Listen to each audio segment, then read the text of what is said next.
ರಾಜ್ಯಾಧ್ಯಕ್ಷರ ಇವತ್ತಿನವರೆಗೂ ಕೂಡ ಅವರ ಅಧಿಕೃತ ತಾತ್ಕಾಲಿಕ ಅಂತಾನೆ ಇವತ್ತಿನವರೆಗೂ ಕೂಡ ಅವರಿದ್ದಾರೆ.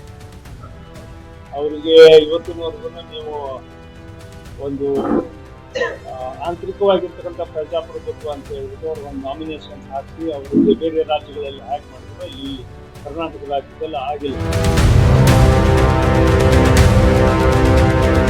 ಎಲ್ಲರೂ ಕೂಡ ಈಗ ಏನು ಮಾತಾಡಿದ್ದಾರೆ ಅವರು ತಾತ್ಕಾಲಿಕರು. ಆದ್ರಿಂದ ಇವತ್ತು ಎಲ್ಲರೂ ಕೂಡ ತಾತ್ಕಾಲಿಕ, ಆದ್ರೆ ಕಾರ್ಯಕರ್ತರಿದ್ದಾರಲ್ಲ, ನಮ್ಮ ರಾಜ್ಯದ ಅಧ್ಯಕ್ಷರಾಗಿರ್ತಕ್ಕಂಥ ವಿಜಯೇಂದ್ರ ಅವರು ಶಾಶ್ವತ ಕಾರ್ಯಕರ್ತ. ಜನತಾ ಪಕ್ಷದ ಸಂಘಟನೆ, ನಾನು ಈ ಇದರಲ್ಲಿ ಮಾತಾಡಬಾರ್ದು. ನಮ್ದು ದೇಶಾಧಾರಿತ ಪಕ್ಷ, ನಮ್ಮಲ್ಲಿ ಯಾರು ಕೂಡ ಶಾಶ್ವತರಲ್ಲ, ಕಾರ್ಯಕರ್ತರು ಮಾತ್ರ ಶಾಶ್ವತ. ಆಮೇಲೆ ಎಲ್ಲಾ ಬಂದ ಪದಾಧಿಕಾರಿಗಳಿಗೂ ಕೂಡ ತಾತ್ಕಾಲಿಕ, ಇನ್ಕ್ಲೂಡಿಂಗ್ ಮೋದಿಜಿ, ಇನ್ಕ್ಲೂಡಿಂಗ್ ಭಾರತಿ ಶೆಟ್ಟಿ, ಎಲ್ಲರೂ ಕೂಡ ತಾತ್ಕಾಲಿಕವಾಗಿಯೇ ಇರೋದು.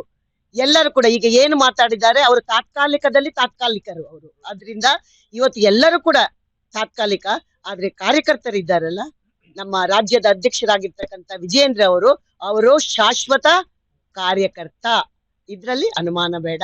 ಆದ್ರಿಂದ ನಾವೆಲ್ಲರೂ ಕೂಡ ನಮ್ಮ ಪಾರ್ಟಿಯಲ್ಲಿ ಏನಾದ್ರೂ ಶಾಶ್ವತ ಇದ್ರೆ ಅದು ಕಾರ್ಯಕರ್ತ, ತಾತ್ಕಾಲಿಕ ಇದ್ರೆ ಎಲ್ಲ ಪದಾಧಿಕಾರಿ ಹುದ್ದೆಗಳು, MLA ತಾತ್ಕಾಲಿಕ, MP ತಾತ್ಕಾಲಿಕ, CM ತಾತ್ಕಾಲಿಕ, MP ತಾತ್ಕಾಲಿಕ, PM ತಾತ್ಕಾಲಿಕ, ಎಲ್ಲ ತಾತ್ಕಾಲಿಕ ಸಮಯದಲ್ಲಿ ಮಾತ್ರ ಅವರಿಗೆ ಸಿಗುದು. ನಿರಂತರವಾಗಿ ಯಾರು ಆಗುದಿಲ್ಲ, ತಾತ್ಕಾಲಿಕ ಸಮಯವೇ ಅವರಿಗೆ ಸಿಗುದು. ಶಾಶ್ವತವಾಗಿದ್ರೆ ಯಡಿಯೂರಪ್ಪನವರು ಶಾಶ್ವತ ಕಾರ್ಯಕರ್ತರು, ಶಾಶ್ವತವಾಗಿ ನಮ್ಮ ಕಾರ್ಯಕರ್ತರು ನರೇಂದ್ರ ಮೋದಿ, ಭಾರತಿ ಶೆಟ್ಟಿ ಶಾಶ್ವತ ಕಾರ್ಯಕರ್ತೆ, ವಿಜಯೇಂದ್ರ ಅವರು ನಮ್ಮ ಅಧ್ಯಕ್ಷರು ಶಾಶ್ವತ ಕಾರ್ಯಕರ್ತರಾಗಿರ್ತಾರೆ. ಮತ್ತೆ ತಾತ್ಕಾಲಿಕ ಯಾರಂತ ಅವರೇ ಯೋಚನೆ ಮಾಡಿ.